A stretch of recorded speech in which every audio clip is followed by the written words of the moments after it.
Bom dia a todas e a todos. Essa é a nossa primeira aula do curso de revisão de vetores e cálculo vetorial.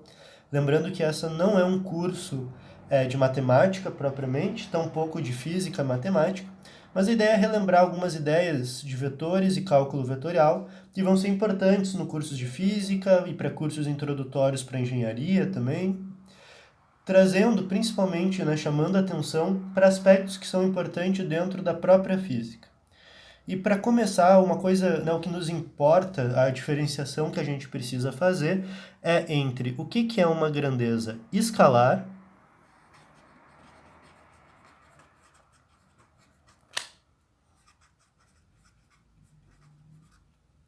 e uma grandeza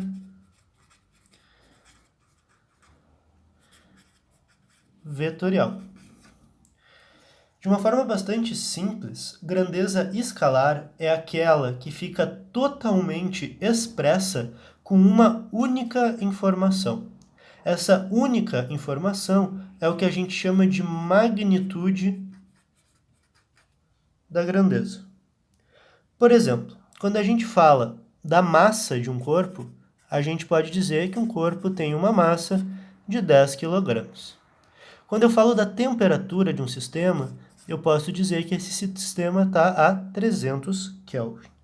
Quando eu falo da pressão atmosférica, a pressão de algum sistema, de um gás, a gente pode dizer que ele está 10 na 4 Pascal. Para eu falar dessas três grandezas, para eu falar sobre elas, massa, temperatura e pressão, eu não preciso fornecer nenhuma outra informação do que essas que já foram fornecidas. Se eu disser apenas 10 kg, tudo que a gente precisa saber sobre massa já fica entendido. A mesma coisa sobre temperatura. Se eu disser 300 Kelvin, não existe nenhuma outra informação necessária para que a gente possa entender qual é a temperatura do sistema. Mas existem grandezas que demandam mais de uma informação para que elas fiquem completamente definidas. Em especial, essas grandezas demandam três tipos de informação. Elas demandam magnitude, direção e sentido. Esse tipo de grandeza que demanda magnitude, direção e sentido para ficar totalmente expressa é o que a gente chama de grandezas vetoriais. Para dar alguns exemplos, a gente pode ter, por exemplo, posição, velocidade, aceleração, força, entre vários outros.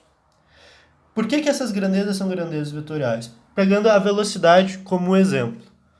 Não basta eu simplesmente dizer que um corpo está a 10 metros por segundo. Eu preciso informar também se ele está se locomovendo na horizontal ou na vertical.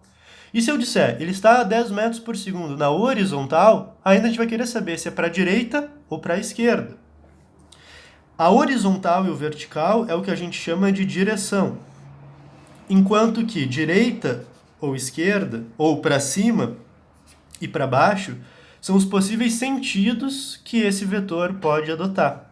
Então, se eu quiser falar de um corpo a 10 metros por segundo, eu também vou ter que dizer que ele está a 10 metros por segundo na horizontal, se locomovendo para a direita.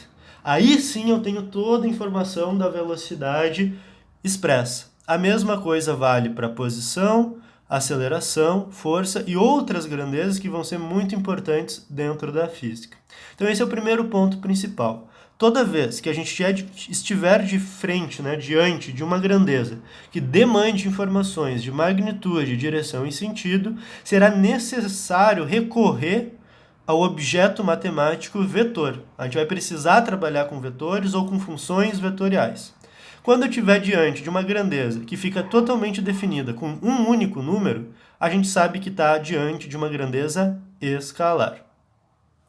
Na próxima aula, no próximo vídeo, a gente já vai discutir como representar esses vetores, seja através de suas componentes vetoriais, seja através de sua representação gráfica.